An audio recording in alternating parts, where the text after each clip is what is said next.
Quero convidar os irmãos que nós possamos abrir, cada um de nós, as nossas Bíblias, no Evangelho de João, no capítulo 12.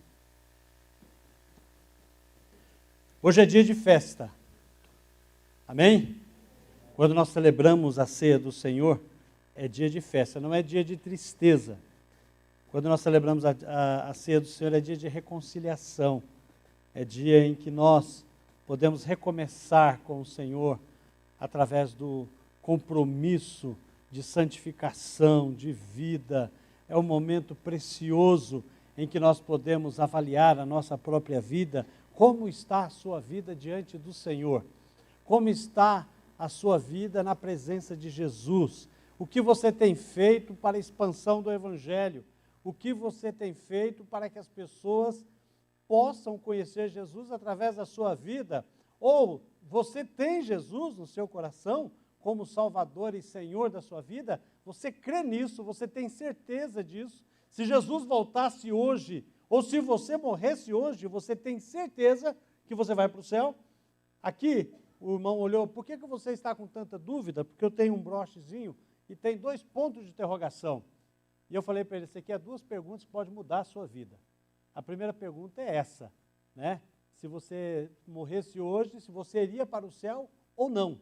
Ou, quando você morrer, se você chegasse lá na porta do céu, não sei se o céu tem porta, mas vamos pensar que tem, e Jesus te perguntasse, por que eu tenho que deixar você entrar no meu céu? Qual seria a sua resposta? E diante dessas 2 respostas, a gente pregaria o Evangelho se a pessoa não tivesse Jesus como Salvador e Senhor. Mas nós temos, amém? Glória a Deus por isso. Se você não tem, saiba que a Bíblia diz que hoje é dia de salvação. Hoje é dia da sua salvação, de você tomar uma decisão por Jesus, porque Jesus, meus irmãos, está para voltar.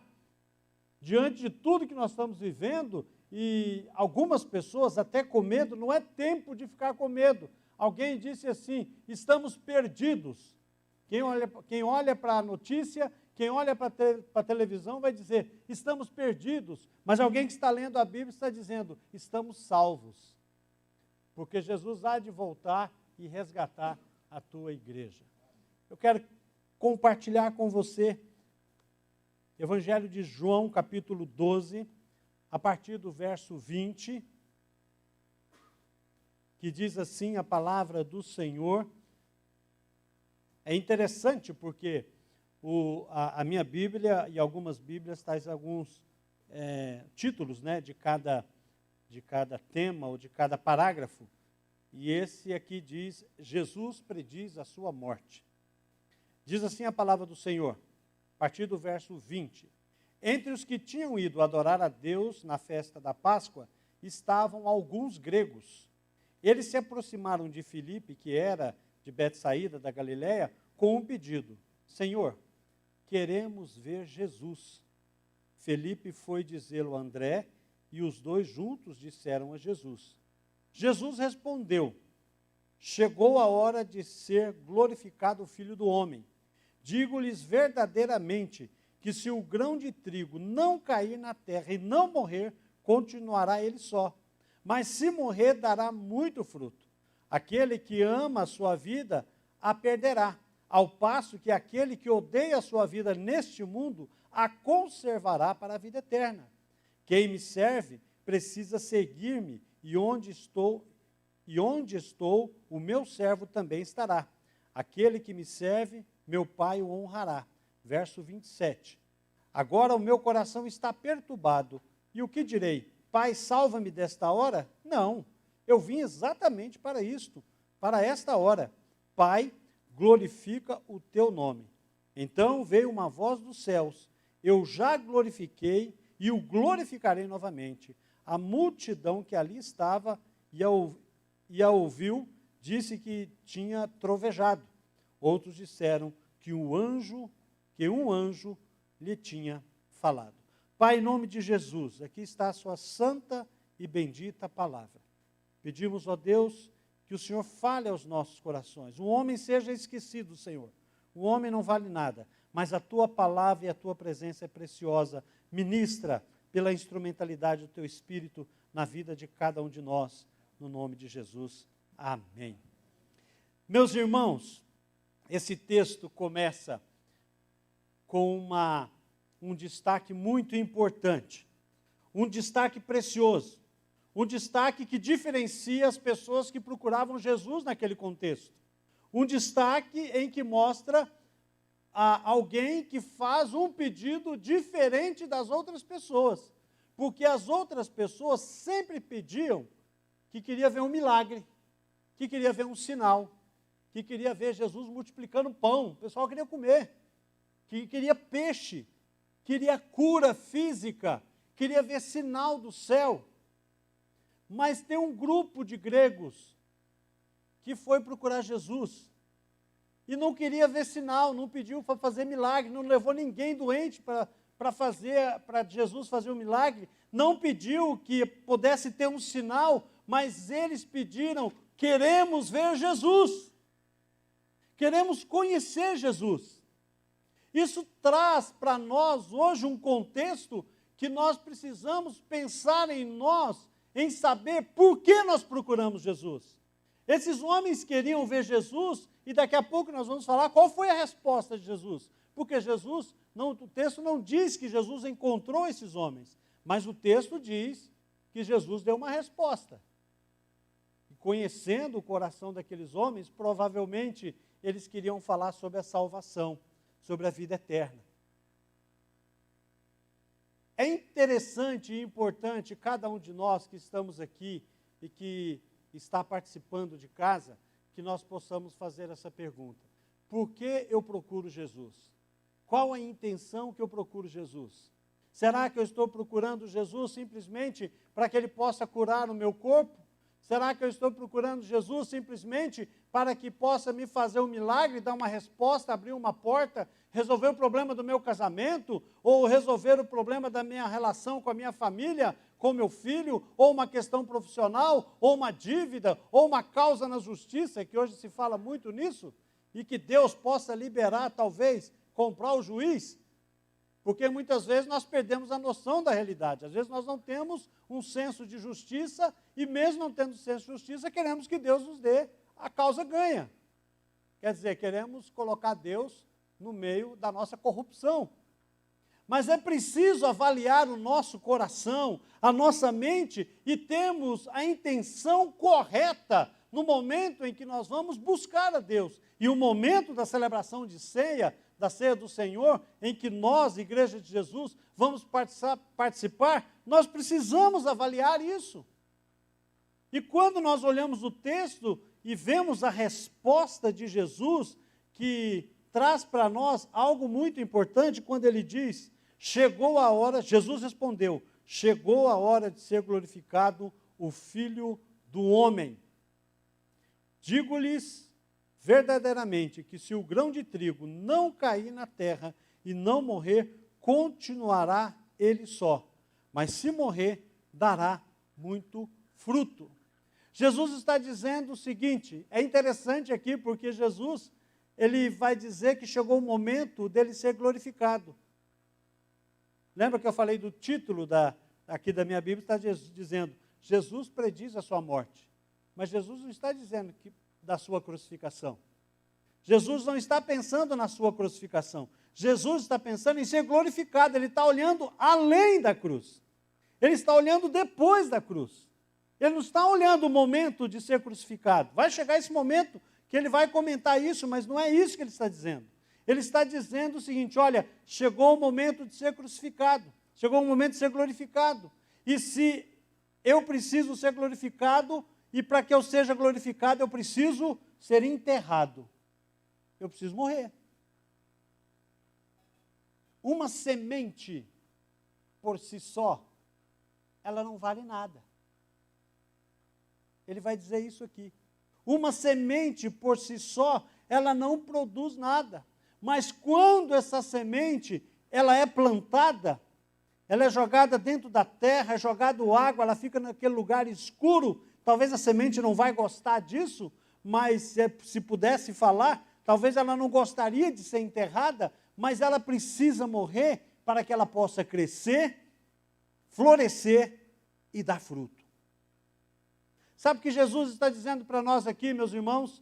é que se nós queremos seguir a Jesus, se nós queremos ser como Jesus é, nós precisamos ser plantados, nós precisamos morrer para depois viver. Precisamos morrer para produzir fruto. Assim como a semente é algo insignificante por si só, o ser humano também é.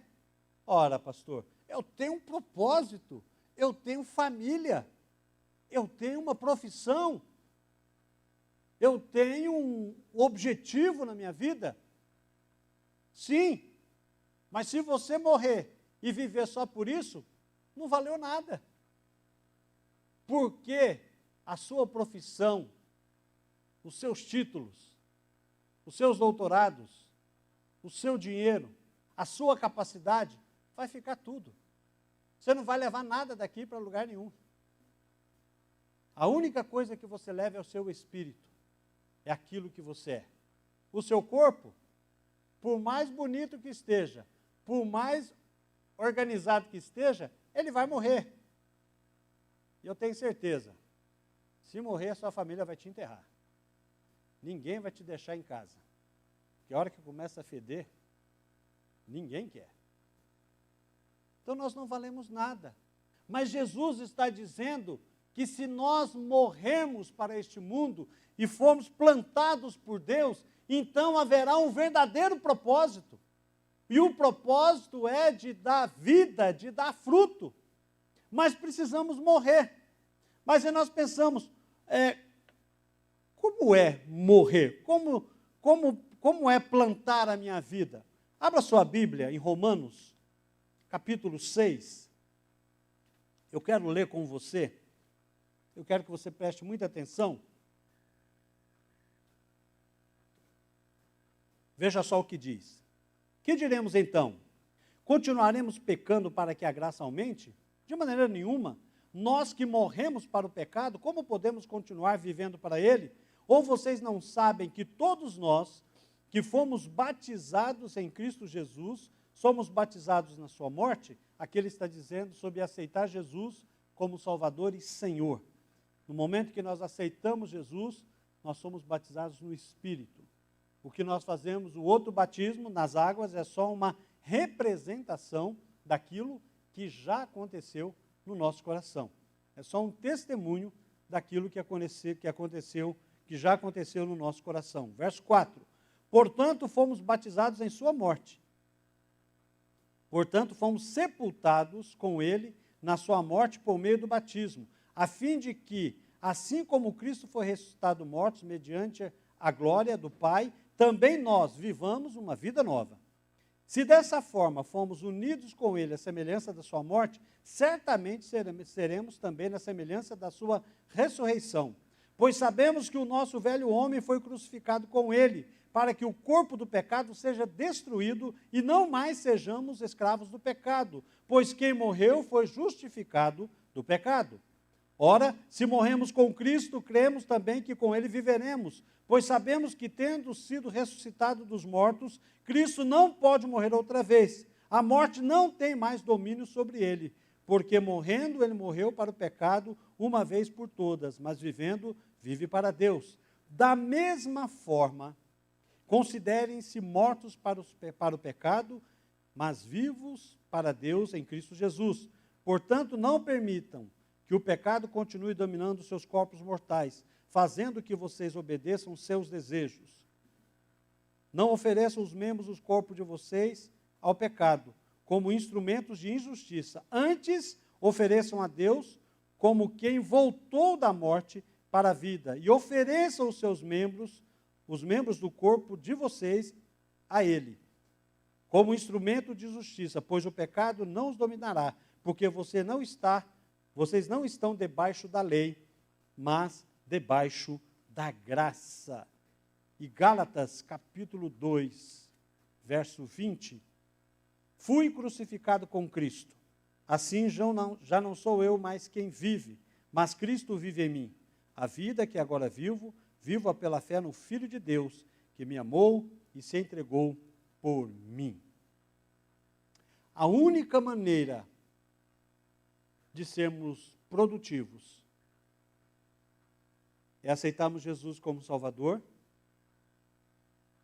mortificar esta carne, morrer cada dia para a nossa vontade, dizendo não a este mundo, e assim nós seremos santificados, produziremos frutos e representaremos Jesus aqui nesta terra.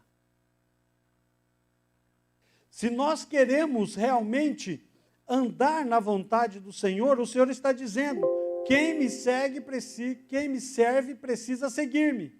E onde eu estou, meu servo também estará. Aquele que me serve, o meu Pai o honrará. Então nós sabemos e aprendemos pela palavra de Deus que se nós queremos realmente fazer a vontade do Senhor, seguir aquilo que o Senhor tem para cada um de nós, nós precisamos seguir a Jesus. E seguir a Jesus significa mortificar esta carne, seguir a Jesus significa dizer não a este mundo, seguir a Jesus significa abrir mão de muitas coisas para fazer a vontade do Senhor. Mas talvez eu gosto de fazer algumas coisas que não é pecado. E tem coisa que não é pecado. Talvez ela por si só não é pecado. Mas se eu faço algo que vai fazer o meu irmão tropeçar, então se torna pecado. Talvez por si só ele não é. Mas se o que eu faço, algum comportamento que eu tenha, ir a algum lugar que eu possa ir, talvez eu possa escandalizar você. Da mesma forma, talvez algo que você possa fazer, possa escandalizar a mim. Pior, possa causar escândalo no não cristão. E pode afastá-lo da presença do Senhor, talvez nunca aceitar. Já ouviu falar, se for para mim ser crente como aquele fulano é, eu não quero ser crente, não. Não é verdade? E nós precisamos ter um comportamento diferenciado, refletir a glória de Deus. Mas algo interessante, que quando Jesus olha, no verso 23, ele vai dizer, olha, chegou a hora do Filho ser glorificado, nós precisamos entender uma coisa. Não existe glorificação sem sofrimento. Não existe. Não existe glorificação sem sofrimento. Veja só o que diz o verso 27. Agora o meu coração está perturbado, Jesus dizendo, o que direi? Pai, salva-me desta hora? Não, eu vim exatamente para isto, para esta hora. Verso 28, a primeira parte diz, Pai, glorifica o teu Filho. Jesus sabia que para ele ser glorificado e glorificar o Pai, ele precisava morrer. Ele precisava passar pela cruz. E nós, se queremos ser glorificados como Jesus, como ele vai dizer, e nós lemos, olha, você estará comigo, você estará onde eu estou, você será honrado pelo meu Pai, mas é preciso pagar o preço, irmãos. Aquele que nasceu de novo, aquele que tem Jesus como Salvador, ele não se refuga a isso. Aquele que tem Jesus como Salvador, ele não nega isso. Eu sei que eu tenho que pagar um preço, eu sei o que tenho que fazer a vontade do Senhor, eu sei que tem muita coisa que eu quero fazer, mas eu não vou fazer porque eu optei em fazer a vontade do Senhor. Eu optei em aceitar aquilo que Jesus disse, que Deus me honrará. Mas eu preciso sofrer. É necessário passar pelo sofrimento. Mas algo glorioso é o que vai dizer logo em seguida, quando vem a voz do céu e o Senhor disse, eu já o glorifiquei e o glorificarei novamente. Eu já o glorifiquei e o glorificarei novamente. Deus está dizendo, olha, eu já glorifiquei Ele, porque Ele tem vivido para mim. Ele tem feito a minha vontade. Ele tem andado na minha presença. E nós precisamos andar na presença do Senhor. Se você observar o texto de Gálatas, no capítulo 5, lá tem uma passagem muito interessante, que diz assim a partir do verso 16, por isso digo, Vivam pelo Espírito e de modo nenhum satisfarão os desejos da carne. Pois a carne deseja o que é contrário ao Espírito e o Espírito o que é contrário à carne. Eles estão em conflito um com o outro, de modo que vocês não fazem o que desejam. Mas se vocês são guiados pelo Espírito, não estão debaixo da lei. O verso 24 e 25. Os que pertencem a Cristo Jesus crucificaram a carne com as suas paixões e os seus desejos. Se vivemos pelo Espírito, andemos também pelo Espírito. Meus irmãos, como é bom fazer a vontade do Senhor. Como é bom estar no centro da vontade de Deus. Como é bom buscar a vontade de Deus. Eu queria que você estivesse conosco lá em Manaus, comigo e com o Jardel, e você pudesse contemplar os ribeirinhos, e você tivesse a oportunidade de pregar para os ribeirinhos. Meu irmão, não tem algo mais precioso do que você pregar o evangelho para a pessoa, independente se ela vai aceitar ou não, não importa. Isso é ela e Deus, isso é ela e o Espírito. Isso é questão do Espírito Santo e ela. Mas você cumprir a vontade do Senhor, testemunhar daquilo que Jesus tem feito em sua vida, se você pudesse ver os olhos das pessoas, irmão Éden, quando o pastor fazia o apelo, as pessoas vinham, recebiam Jesus como Salvador e Senhor, e você participava do culto, via aquelas crianças, que é interessante, um dos pastores, quando soube que iria para Manaus, ele é do Rio de Janeiro, ele pegou várias histórias da PEC lá, tal, cartazes, tal, e ele foi estudando para chegar lá, ele poder falar com as crianças, pregar as crianças. Nós levamos a pulseira do livro Sem Palavras também, distribuímos lá, e quando um outro pastor falou para ele assim, você vai para Manaus? Vou, e eu vou especificamente para pregar às crianças. E ele falou assim, você vai se rebaixar? Pegar para criança? Pastor de primeira igreja, você vai pegar para criança? E aquele pastor simplesmente não falou nada. O que vai dizer diante disso? Como é precioso a gente compartilhar o evangelho com as crianças. Como é precioso você poder falar de Jesus e você ver a vida das pessoas transformadas. Porque o mais precioso, irmãos, que a gente aprende na nossa caminhada, é que nós somos instrumentos. Não somos nós que fazemos. É nós que fazemos, Jardel? Não, a gente é instrumento, irmãos. Nós não fazemos mais do que a nossa obrigação. E ai de nós, se não compartilhássemos Jesus. Ai de cada um de nós que estamos aqui e em casa que conhece Jesus, se não compartilharmos Jesus. É a nossa obrigação, mas é o nosso prazer. E quando nós recebemos a oportunidade de compartilhar da palavra de Deus, a alegria que nós temos, nós já fomos glorificados.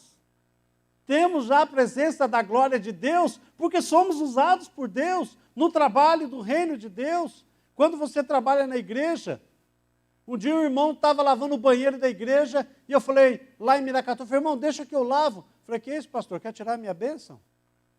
Tu já recebe muita, deixa eu fazer.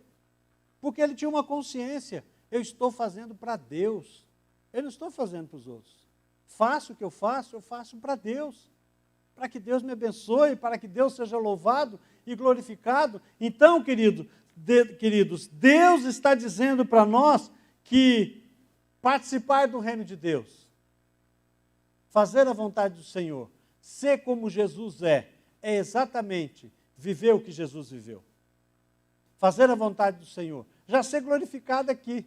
Deus já nos glorificou, nos deu a bênção de poder testemunhar da alegria do nosso coração, de estar no centro da vontade dEle. Alguns momentos nós, por rebeldia, saímos da presença do Senhor, mas o Senhor pesa a mão, traz de volta para nós, para Ele, para a presença dEle, para que a gente possa então continuar a fazer a vontade do Senhor.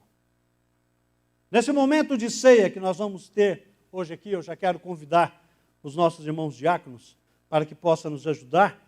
Neste momento de ceia, que você possa pensar nisso, que você possa refletir, que você possa avaliar e que você possa se comprometer com o Senhor. Existe um preço a ser pago, precisamos sofrer, mas esse sofrimento na presença do Senhor, ele é leve e não pode se comparar com a glória que está prevista para cada um de nós. Graças a Deus que nos dá vitória por meio de Cristo Jesus, o nosso Senhor. Amém?